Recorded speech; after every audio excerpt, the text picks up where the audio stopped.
آپ سب کا پھر سے کیپٹن بلاگ پر سواگت ہے. خوش آمدید. السلام علیکم ورحمۃ اللہ وبرکاتہ.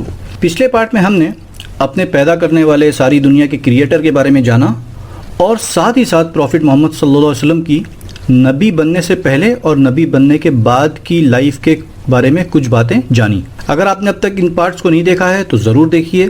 یہاں اوپر بھی لنک دے رہا ہوں اور ڈسکرپشن میں بھی لنک دی ہے میں نے.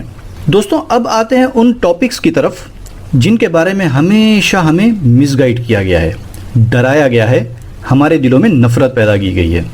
اور ان میں سے ایک ہے اسلامک شریعہ لا. جب بھی ہمارے سامنے شریعہ لا بولا جاتا ہے ایک دم سے ہمارے ذہن میں ایک ایسا باربرک پنشمنٹ سسٹم گھومنے لگتا ہے جہاں رحم کا نام بھی نہ ہو, چنگیز خان بھی پناہ مانگے. پر کیا حقیقت میں ایسا ہی ہے؟ آئیے تھوڑا ڈیٹیل سے اس ٹاپک کو دیکھتے ہیں, سمجھتے ہیں. دوستوں ہم جب بھی کسی بڑی کمپنی کا کوئی پروڈکٹ لیتے ہیں, کمپنی اس پروڈکٹ کے ساتھ ساتھ ہمیشہ اس پروڈکٹ کا مینول بھی دیتی ہے. How to use, how to maintain, do and don'ts. اس مینول میں سب لکھا ہوتا ہے کہ اس پروڈکٹ کو استعمال کیسے کرنا ہے, استعمال کرتے وقت کن باتوں کا خیال رکھنا ہے, کن کن باتوں سے بچنا ہے تاکہ وہ پروڈکٹ لمبے عرصے تک ہمارے کام آ سکے. اور اسی طرح کچھ پروڈکٹ اتنے ڈیلیکیٹ ہوتے ہیں, اتنے سوفسٹیکیٹڈ ہوتے ہیں, اتنے کمپلیکیٹڈ ہوتے ہیں کہ کمپنی اس نیو لانچ پروڈکٹ کے ساتھ نہ صرف مینول دیتی ہے بلکہ اس کے ساتھ ساتھ اپنا ایک ایکسپرٹ بھی بھیجتی ہے جو اس پروڈکٹ کو کیسے استعمال کرنا ہے, کیسے حفاظت کرنی ہے, کتنے ٹیمپریچر پر اسٹور کرنا ہے, کیسے مینٹین کرنا ہے, ساری جانکاری بہت اہتمام سے خود بتاتا ہے. اور یہ بات ہم سب جانتے ہیں کہ جس پروڈکٹ کو اس کے مینول کے حساب سے استعمال کیا جاتا ہے وہ فائدہ دیتا ہے, چاہے واشنگ مشین ہو چاہے سلائی مشین. اور جس پروڈکٹ کو, جس کار کو اس کے مینول کے بغیر ایکسپرٹ کے مشورے کے خلاف اپنی من مرضی سے چلایا جائے, دوڑایا جائے, اس کار کا, اس بائک کا ایکسیڈنٹ ہو سکتا ہے. نہ صرف چلانے والے کی جان جاتی ہے بلکہ کار کے بھی پرخچے اڑ جاتے ہیں اور اپنے ساتھ ساتھ پتہ نہیں کتنے راستہ چلنے والے معصوموں کی جان جانے کا وہ کار سبب بنتی ہے, وہ کار جس کو مینول کے خلاف چلایا گیا ہو. دوستوں جب دنیا کے انسانوں کے ہاتھوں سے بنائے ہوئے پروڈکٹ کے لیے مینول کی ضرورت ہے تو اس انسان کے لیے مینول کی کتنی ضرورت ہے جس میں نہ صرف ہارڈ ویئر اور سافٹ ویئر کی پروگرامنگ کی گئی ہے بلکہ احساسات, فیلنگ, ایموشن کی بھرمار رکھی گئی ہے, جس میں آئی کیو اور انٹیلیجنس رکھا گیا ہے, جو اپنے آس پاس کے ماحول سے متاثر ہوتا ہے, جو اپنے پروجوں سے امپریس ہوتا ہے, جس میں اچھائی اتنی رکھی گئی ہے کہ اچھا بننے پر آئے تو فرشتوں کو پیچھے چھوڑ دے اور برا بننے پر آئے تو شیطان بھی پناہ مانگنے لگے. تو دوستوں اللہ نے قرآن دیا اور ساتھ ہی ساتھ اس کو فالو کیسے کرنا ہے یہ بتانے کے لیے ایک ایکسپرٹ بھی بھیجا.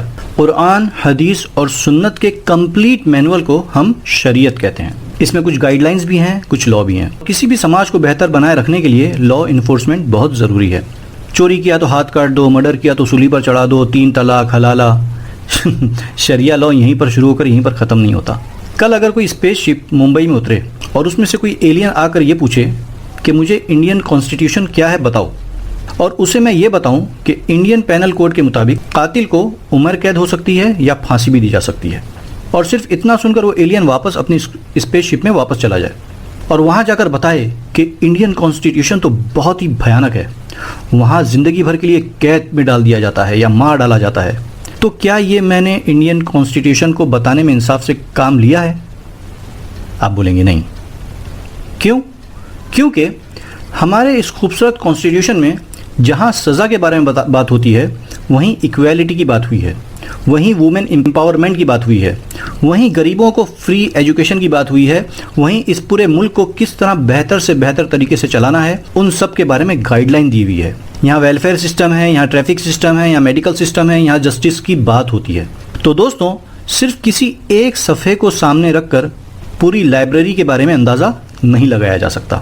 اسی انڈین کانسٹیٹیوشن کی خوبصورتی کی طرح اسلام میں ایک مسلمان کو اپنے گھر میں کیسے رہنا ہے, اس کا اپنے پیدا کرنے والے کے ساتھ کیسا رشتہ ہونا چاہیے, اپنے پڑوسیوں کے ساتھ اس کا کیسا برتاؤ ہونا چاہیے, سماج کے دوسرے انسانوں کے ساتھ کس طرح اچھے سے اسے پیش آنا ہے, شادی بیاہ, موت مٹی, رشتہ داری, حصہ بٹوارا, کام اور ویوپار, جرم اور سزا, پیدا ہونے سے لے کر مرنے تک پوری زندگی اسے کیسے گزارنا ہے, اس کے کمپلیٹ علم کو شریعت کہتے ہیں. سچ بولنا از پارٹ آف شریعہ لا, انصاف کرنا is part of Shariah law,